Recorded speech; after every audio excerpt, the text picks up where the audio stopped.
Hey guys, tonight we're once again polishing off our time-traveling spectacles, setting the dial for a decade that glimmers with a particular kind of nostalgic sheen. The 1950s in America. We've previously wrestled with its fashion and fumbled with its phones, but tonight we're venturing into new, yet equally evocative territories. Imagine a world freshly painted in optimistic pastels, where the hum of a new lawnmower is the soundtrack to Saturday mornings, and the future seems as bright and shiny as the chrome on a brand new Ford Fairlane. You're about to step into the heart of the American dream, 1950s edition, complete with its perfectly aligned houses and its surprisingly potent social pressures. Tonight's reality check? You probably wouldn't survive the sheer, unblinking conformity of it all. The subtle, pervasive expectation to be just like everyone else, only perhaps a tiny bit better in the lawn department. It's a different kind of existential dread. So before you get comfortable, take a moment to like the video and subscribe, but only if you genuinely enjoy what I do here.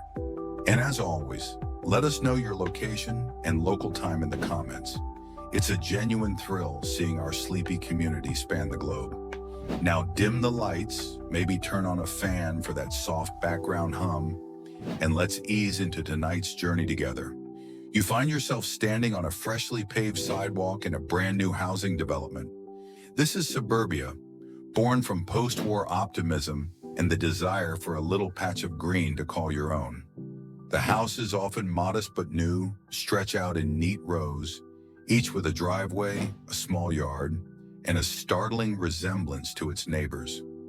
This is the era of the rise of mass-produced suburban communities like Levittown, New York, which offered affordable home ownership to returning GIs and their growing families, fundamentally reshaping the American landscape. You've just moved in, and the scent of fresh paint and newly sawn lumber still hangs in the air. Your house, a Cape Cod or a ranch style, looks almost identical to Mr. and Mrs. Henderson's on your left, and remarkably similar to the Petersons on your right. Maybe your front door is a different color if you're feeling particularly rebellious. The pressure to fit in, to keep up with the Joneses, or in this case, the Hendersons and the Petersons, is palpable, even if unspoken. Lawns are a particular point of pride and competition. A perfectly manicured, weed-free emerald green carpet is the suburban holy grail. You'd spend your Saturday mornings with a noisy gas-powered rotary mower, a recent innovation replacing the old push mowers for many, meticulously ensuring your stripes were straight. Neighbors would subtly assess each other's lawn care prowess. A dandelion outbreak? Social suicide, practically.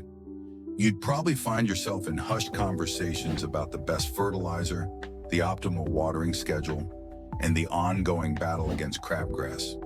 It's like a very polite, very green turf war. Inside, the house is a blank canvas, ready to be filled with the symbols of modern 1950s living.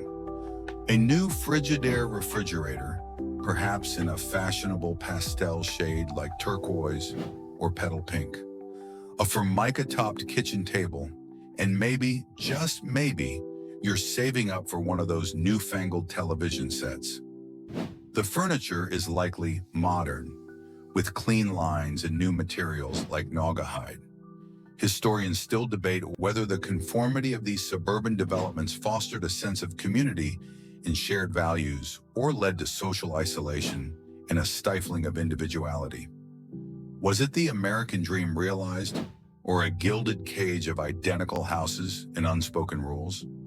It's a bit like being in an echo chamber, but instead of voices, it's the hum of identical washing machines on a Monday morning. A quirky aspect of this suburban dream was the intense focus on newness and the rejection of anything that seemed old-fashioned. This extended to everything from appliances to child-rearing philosophies. There was a prevailing sense that modern science and industry had all the answers. You might find yourself at a neighborhood coffee klatch where the main topic of discussion is the latest article in Good Housekeeping on the most efficient way to organize your Tupperware, more on that later, or the correct way to introduce solid foods to baby. You try to make your mark, to express your unique personality, but it's hard when your house is literally a cookie-cutter copy of the one next door. Perhaps you'll hang some daring, abstract art, only to have Mrs. Henderson peer at it over a plate of her famous tuna noodle casserole and ask, "Is it supposed to be something, dear?" The sheer, unyielding pressure to be normal would be exhausting for your 21st century soul, accustomed to celebrating individuality. You'd feel like you were constantly being graded on your ability to blend in seamlessly. Having settled into your new, remarkably similar suburban home, you'll soon discover one of the cornerstones of 1950s social life, the backyard barbecue. With more families owning their own homes with yards, outdoor entertaining became a popular pastime. This wasn't just about grilling a few burgers. It was an event, a ritual, a chance to show off your new patio furniture and your mastery of the charcoal grill. Forget your fancy gas grills with built-in thermometers and side burners. In the 1950s, the charcoal briquette, popularized by companies like Kingsford, which had its roots in Ford Motor Company's wood scraps, became the fuel of choice for the burgeoning backyard barbecue culture. You'd have a relatively simple brazier-style grill, perhaps on wheels, and the delicate art of getting the coals to the perfect temperature, not too hot, not too cool, was a source of much discussion and occasionally frustration. Lighter fluid was used with gusto, sometimes resulting in a rather alarming whoosh and eyebrows that were suddenly a bit shorter. Dad, usually in a loud patterned sports shirt and an apron that might say, "Kiss the cook," was typically the undisputed king of the grill, wielding his long-handled fork and spatula like scepters of his domain. The menu was classic. Hamburgers and hot dogs, of course. Perhaps some chicken slathered in a tangy, homemade or store-bought barbecue sauce. Corn on the cob, dripping with butter. Potato salad and coleslaw were mandatory side dishes, often made from family recipes passed down through generations, or increasingly, from recipes found in women's magazines that embraced new convenience ingredients. And for dessert, maybe a watermelon, or a Jell-O mold shimmering invitingly, or ominously, depending on its contents. Guests would arrive, bringing their own contributions, a covered dish, a pie, a bag of potato chips. Kids would run around the yard, fueled by sugary Kool-Aid, while the adults chatted, sipping iced tea or perhaps a cold beer, the air filled with the scent of charcoal smoke, sizzling meat, and freshly cut grass. It was a relaxed, informal way to socialize, a hallmark of suburban neighborliness. One popular joke was that the three most important words at any barbecue were, "Is it done?" And how were all these culinary contributions transported and stored? Enter another 1950s icon, Tupperware. Tupperware, with its patented burping seal, revolutionized food storage and became a household name through its unique direct selling model. The Tupperware Party. Invented by Earl Tupper in the late 1940s, these lightweight, colorful plastic containers were initially slow to catch on in retail stores. It was Brownie Wise, a pioneering businesswoman, who developed the home party plan, turning Tupperware into a cultural phenomenon and providing an income opportunity for many women. Imagine being invited to Mrs. Henderson's house for an afternoon of coffee, cake, and a demonstration of the latest Tupperware wonders. A friendly, knowledgeable dealer would showcase the products, demonstrating their airtight seals, their stackability, their sheer modern efficiency. There would be games, prizes, and a gentle pressure to place an order. Historians still debate the legacy of the Tupperware Party, whether it was a genuinely empowering avenue for female entrepreneurship and social connection in an era of limited opportunities, or if it subtly reinforced domestic roles by focusing on kitchenware and home organization. It was certainly a unique blend of commerce and socializing. A quirky tidbit about early Tupperware parties was the wish list, or hostess gift register, where the hostess could list the Tupperware items she hoped to receive, and guests could contribute towards them, a sort of bridal registry for plastic food containers. You'd find yourself marveling at the ingenuity of the Wonderlier bowls and the ice tub popsicle molds, perhaps even succumbing to the allure of a matching set of pastel-colored canisters. The idea of keeping leftovers fresh for more than a day without them absorbing every other smell in the refrigerator was genuinely revolutionary. At your barbecue, these Tupperware containers would be everywhere, proudly displaying their contents, their airtight seals, a testament to modern domestic science. You'd be trying to pry open a particularly stubborn seal on a bowl of three-bean salad, a small plastic-based struggle in the otherwise idyllic scene of suburban backyard bliss. After the last charcoal briquette has cooled and the Tupperware has been dutifully washed and sealed, perhaps you retreat indoors for some evening relaxation. In the 1950s, for a growing number of households, this meant gathering around a new technological marvel that was transforming home entertainment: the high-fidelity, or hi-fi, stereo system. This wasn't just about playing records. It was about experiencing sound with a richness, depth, and clarity that was previously unimaginable in a home setting. The introduction of the long-playing LP microgroove vinyl record in the late 1940s by Columbia Records, followed by RCA Victor's 45 RPM single, paved the way for the hi-fi boom of the 1950s. These new formats offered better sound quality and longer playing times than the old fragile 78-80 RPM shellac discs. Suddenly, you could listen to an entire symphony or a full album of your favorite crooner without constantly changing records. A true 1950s hi-fi system was often a significant investment and a point of pride. It might consist of several components: a turntable with a high-quality stylus or needle, a powerful amplifier, often with glowing vacuum tubes visible through a vented panel, adding to the mystique, a preamplifier, and one or more large, impressive-looking loudspeakers strategically placed for optimal stereophonic sound. These components were sometimes housed in beautiful wooden consoles that became statement pieces of furniture, blending technology with home decor. Or, for the dedicated audiophile, it might be a custom-built setup with exposed components, wires neatly or not so neatly arranged, a testament to their passion for pure sound. You dim the lights, carefully select a record from your burgeoning collection, gently place it on the turntable, lower the tone arm, and then magic.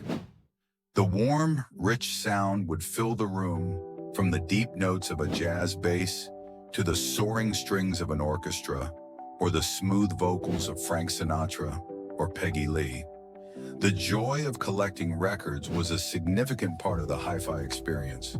Album cover art became an art form in itself, with iconic designs by artists like Alex Steinweiss or Reed Miles.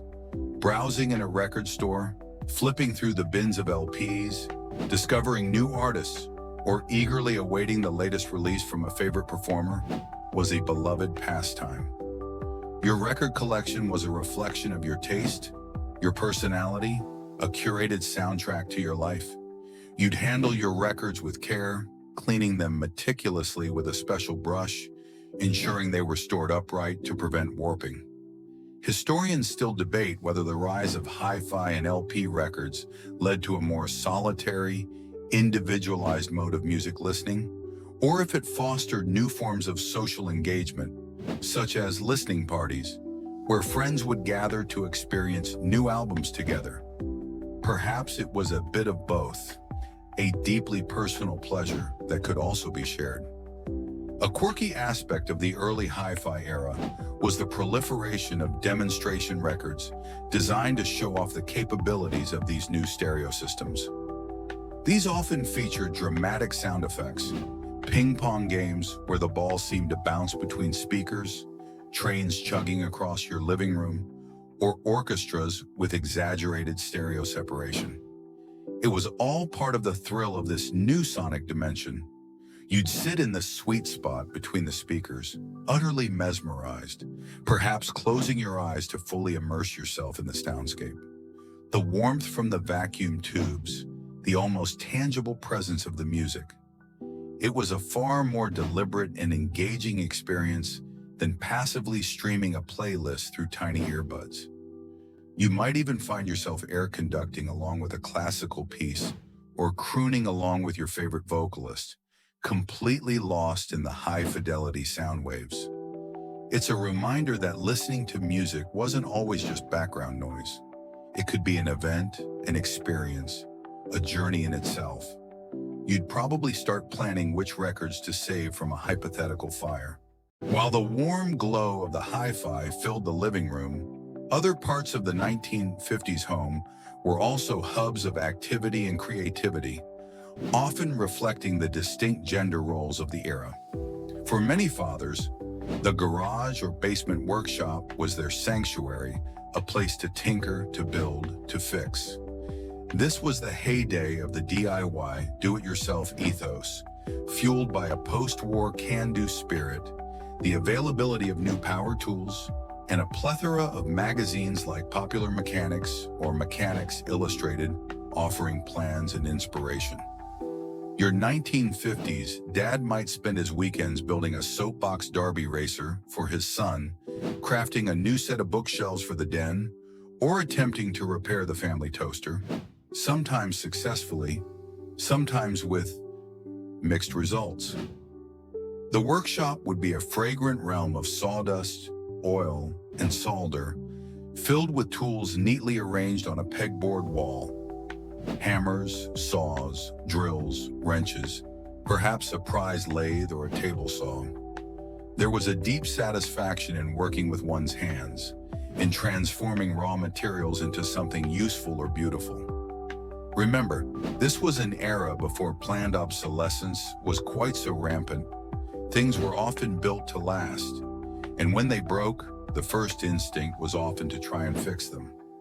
This DIY spirit wasn't limited to woodworking or mechanical repairs. Many men took pride in maintaining their own cars, performing oil changes, tune-ups, and minor repairs in the driveway. It was a mark of self-sufficiency and perhaps a way to save a bit of money.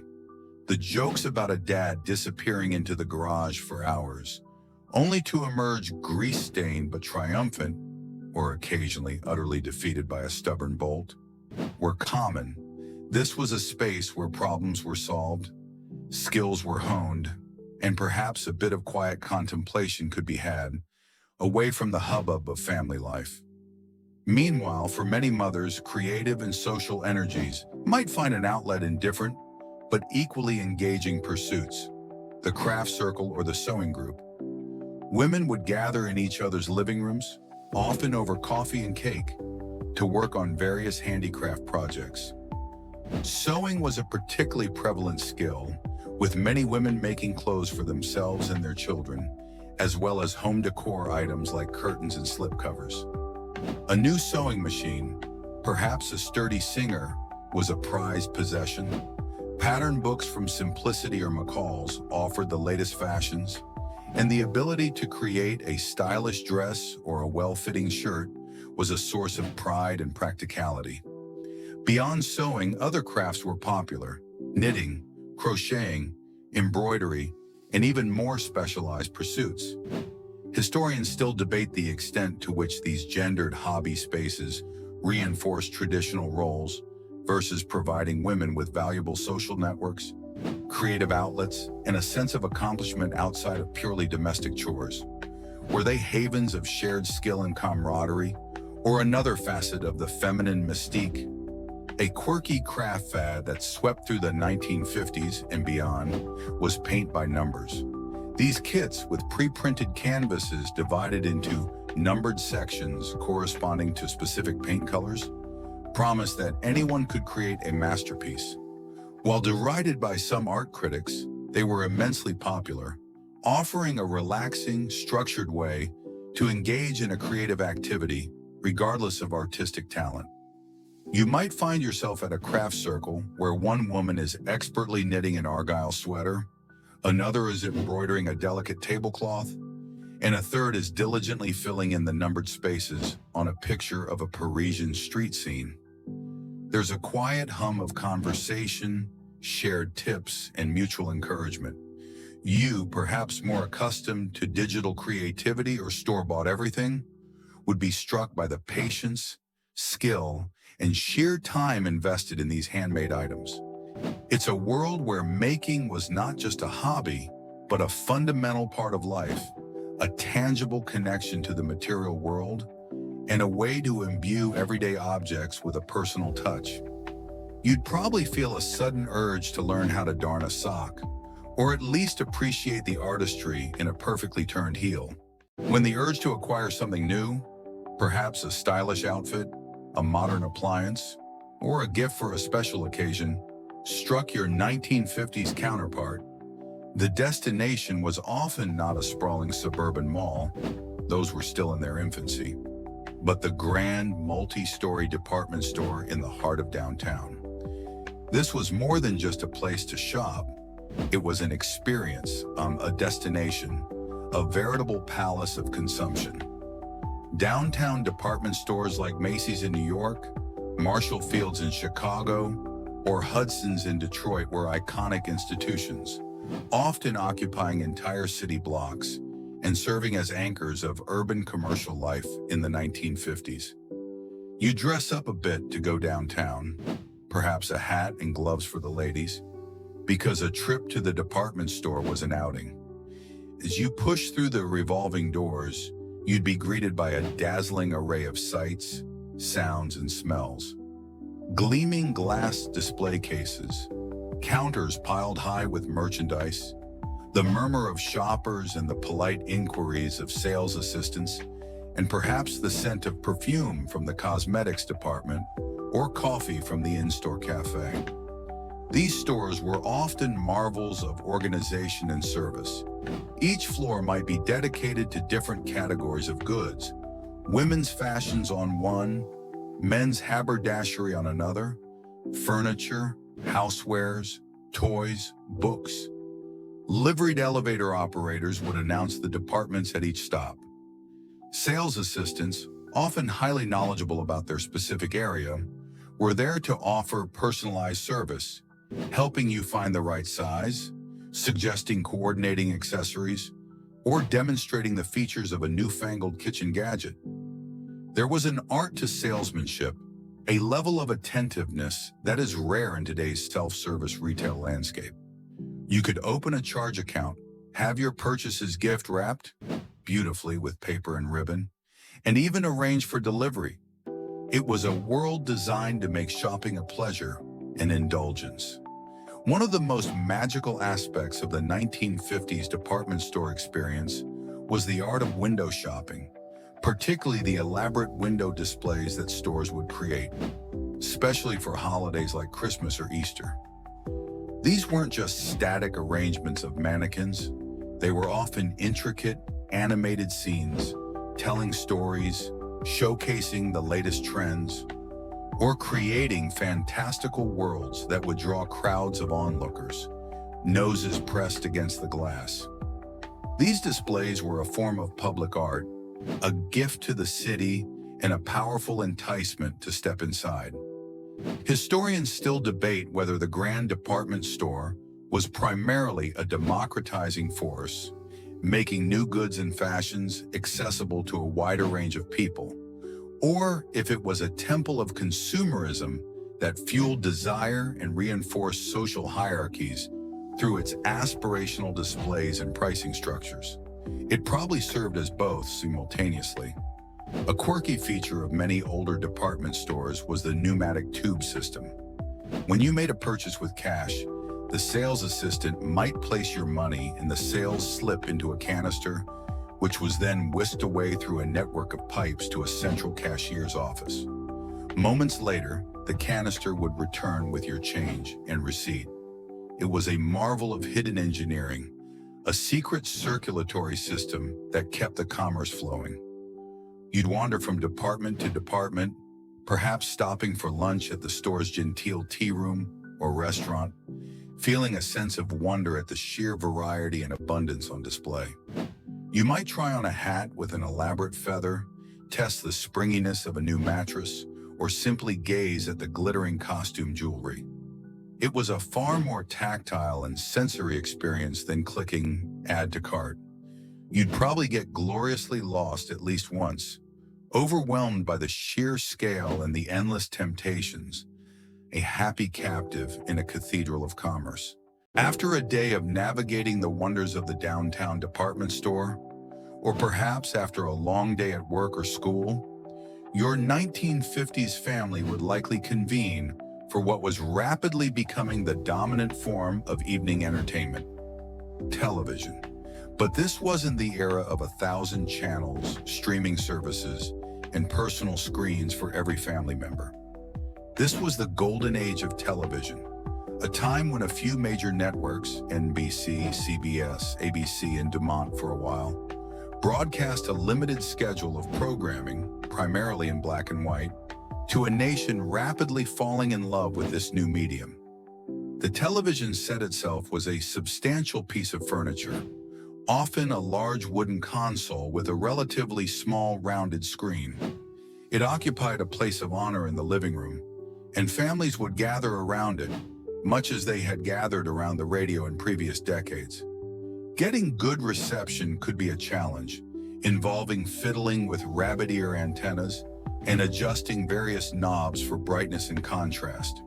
The programming was a mix of variety shows hosted by charismatic personalities like Milton Berle, Mr. Television, Ed Sullivan, or Sid Caesar, live theatrical dramas like those on Playhouse 90 or Kraft Television Theater, wholesome family sitcoms such as I Love Lucy, Father Knows Best, or Leave It to Beaver, westerns like Gunsmoke or Bonanza, and quiz shows that sometimes, as with the scandals of the late 50s, turned out to be rigged. These shows weren't just entertainment. They became cultural touchstones, shaping language, fashion, and social norms. Everyone at school or work would be talking about last night's episode of their favorite show. If you missed it, you were out of the loop. There was no DVR, no on-demand. Appointment viewing was the only way. And what often accompanied this new ritual of television watching? The TV tray. The foldable TV tray, often made of metal with a lithographed design, perhaps a pastoral scene, a geometric pattern, or even a map of the United States, became a ubiquitous piece of 1950s furniture, allowing families to eat their dinner while watching their favorite programs. No longer confined to the dining room table, meals could be a more casual affair, enjoyed in the glow of the flickering screen. This led, of course, to the rise of TV dinners, those pre-packaged frozen meals in compartmentalized aluminum trays that could be heated in the oven and eaten with minimal fuss and minimal culinary acclaim, some might argue. The image of a family, each with their own TV tray, silently engrossed in whatever Uncle Milty was doing, became a common one. Historians still debate the impact of early television on family life, whether it brought families together in a shared activity or contributed to a decline in conversation and interaction. Did it broaden horizons by bringing the world into living rooms, or did it narrow focus by promoting a homogenized, often idealized vision of American life? A quirky aspect of early television viewing was the sheer novelty and wonder associated with it. People would sometimes invite neighbors over just to watch, the TV set itself being an object of fascination. Test patterns, which filled the screen when programming was off-air, stations didn't broadcast 24/7 back then, could even draw a curious gaze. You'd find yourself hunched forward, squinting at the small, grainy screen, trying to make out the details, perhaps fighting with your siblings for the best viewing spot. The shared laughter at Lucy's antics, the collective suspense during a live drama, the arguments over which of the three channels to watch. It was a new kind of family ritual, played out in the flickering light of the electronic hearth. You'd probably develop an uncanny ability to eat an entire Salisbury steak without taking your eyes off the screen, a skill honed by generations of TV dinner aficionados. Before your 1950s family could gather around the television with their TV trays, someone had to procure the food. And this era saw a dramatic transformation in how Americans shopped for groceries, with the rise of the self-service supermarket, gradually replacing the smaller, often specialized neighborhood grocer, butcher, and baker. Instead of giving your list to a clerk behind a counter who would gather your items for you, you now pushed a shopping cart, or trolley, down wide aisles, selecting your own goods from shelves packed with an ever-increasing variety of products. This was a revolution in retail, promising more choice, lower prices, due to economies of scale and reduced labor costs, and the convenience of one-stop shopping. Stores like A&P, Kroger, and Safeway became household names, their bright, modern interiors a stark contrast to the often dimly lit, cramped corner stores of the past. The sheer abundance was dazzling. Aisles dedicated to canned goods, to breakfast cereals with their brightly colored boxes and promises of prizes inside, to cleaning supplies, and increasingly to a new category of items, packaged and processed convenience foods. This was the dawn of instant mashed potatoes, frozen orange juice concentrate, cake mixes that required only the addition of an egg or water, and pre-sliced bread in a cellophane wrapper. Wonder Bread, anyone? The proliferation of packaged and processed foods in the 1950s dramatically changed American eating habits and kitchen labor, offering convenience but also raising concerns about nutrition and the loss of traditional cooking skills. Homemakers, a primary target for advertisers of these new products, were promised more free time and escape from kitchen drudgery. The modern kitchen was one filled with these time-saving marvels. Navigating these new supermarkets was an adventure in itself. You'd be confronted with an overwhelming array of brands, sizes, and newfangled products. Brightly colored packaging and catchy slogans vied for your attention. Checkout counters, with their conveyor belts and clattering cash registers, were a new experience. And then there was the challenge of getting your bags of groceries home, perhaps in the cavernous trunk of your new station wagon. Historians still debate the overall impact of the supermarket revolution, whether the increased choice and lower prices outweighed the loss of personal service, the decline of small local businesses, and the potential downsides of a more processed diet. Was it progress or a mixed blessing? A quirky and telling innovation of this era was the introduction of S&H green stamps and other similar trading stamp programs. For every purchase made at participating supermarkets or other retailers, you'd receive a certain number of these little adhesive stamps. You'd then paste them into special saver books, and once you'd filled enough books, you could redeem them for merchandise from a catalog or a dedicated redemption center. Anything from a new toaster to a set of luggage, or even a lawnmower. It was a powerful loyalty program and a national obsession for a time, with families diligently collecting and pasting their stamps, dreaming of their next free acquisition. You'd probably find yourself meticulously licking and sticking these tiny squares of paper, calculating how many more books you needed for that coveted electric blanket. The supermarket wasn't just a place to buy food, it was a gateway to a world of consumer desires, a brightly lit arena where convenience, choice, and the promise of a little something extra via those green stamps, reshaped the American way of life, one shopping cart at a time. You'd leave slightly dazed by the choices, your arms laden, wondering if you really needed that giant, economy-sized box of sugar-frosted flakes. But hey, it came with extra stamps. As the fluorescent lights of the supermarket dim in your mind's eye, and the last echoes of early television theme songs fade away, you feel yourself drifting back from this particular slice of 1950s Americana. The world of Tupperware parties, hi-fi consoles, and burgeoning suburban dreams begins to recede, leaving behind a sense of both its charming simplicity and its underlying complexities. The earnest pursuit of the new, the modern, the convenient, defined so much of this era, creating a landscape that is both familiar and strangely distant to our 21st century eyes. The gentle hum of that time, a blend of newfound prosperity and nascent anxieties, softens now. The pressure to keep up, to conform, to build that perfect suburban life can ease. Let the memory of those simpler ambitions, those tangible joys, a freshly grilled burger in the backyard, the rich sound from a well-loved LP, the shared laughter in front of a flickering black and white screen, become a soft cradle for your thoughts.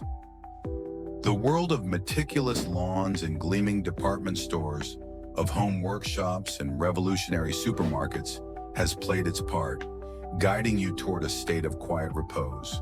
There are no more Tupperware seals to burp, no more green stamps to paste, no more rabbit ears to adjust. Only the stillness of the present moment, the comfort of your surroundings, and the gentle pull of sleep. Rest now knowing that the vibrant, ever-changing tapestry of history continues to unfold, even as you drift into peaceful dreams. Sweet dreams.